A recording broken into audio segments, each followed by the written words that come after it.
Okay, YouTubers, this is a video on how does the nation get new money, or how does the nation increase the supply of money? How do the people get more money in the entire country? Now, economic activity doesn't increase the money supply. That's the myth, and that's incorrect information. Loans increase the money supply. Since most people don't know this, they can't have a discussion about the subject of money. I'm going to say it again. Loans increase the supply of money. People go to the commercial banks or the Federal Reserve banks and take out a loan. This means the loans increase the money supply. You borrow the money, you get a cash advance at the bank. You borrow your money, you spend it in the marketplace. You may not have directly borrowed money from the commercial banks, but somebody somewhere had to go to the commercial bank and borrow the money. You may have a bunch of money in your bank account and you didn't borrow it, but somebody else somewhere at the beginning had to take out a loan at the commercial bank. That's a fact. Nobody understands this. It's not in the economics books too. They're just misleading and terrible books for information. The money supply does not increase based on the printing of money or economic activity. This is false and misleading information.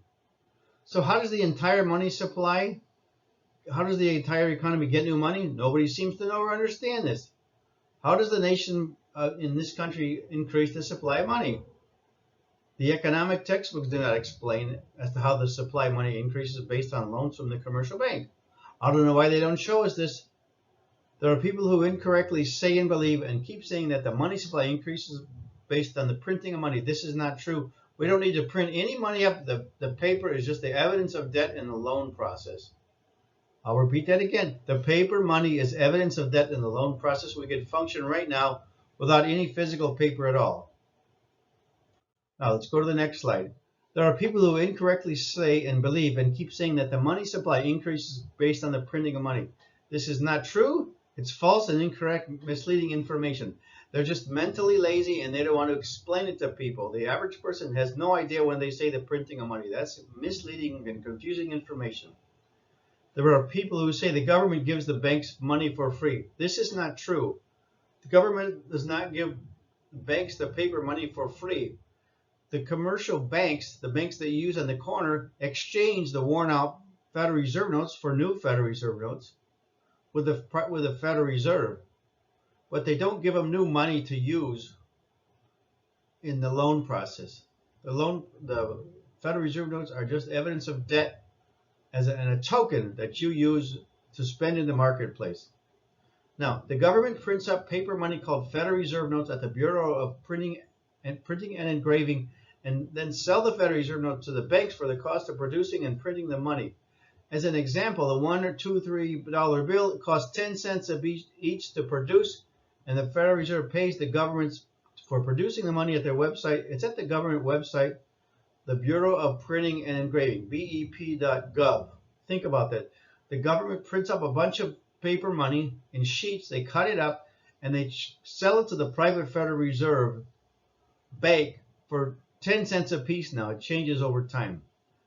Now, if you read the book by Byron Dale called Bashed by the Bankers, Mr. Dale did extensive research contacting the U.S. Treasury and asking them questions, and he found out that the government prints the money and sells it to the private Federal Reserve. This is a fact. Look up his book, Bashed by the Bankers, and I've called him up and spoke to him on the phone. Now, read the book, Bashed by the Banker. Let's see. If you don't think the Federal Reserve is a private bank, obtain an old phone book from one of the days they had a phone book and look up in the white section and state that the Federal Reserve is a private business because it's listed next to the FedEx and the white pages. I went to the library and looked this up, and I called the Federal Reserve from that phone number and asked them if they are a private business, and they equivocally and factually said yes. So don't debate me on this. Don't waste your time. They are a private business. I know that the chairman of the Fed gets paid from a check from the government. I looked that up also. But the private Federal Reserve banks are private. The commercial banks are private, and the Federal Reserve banks are private business.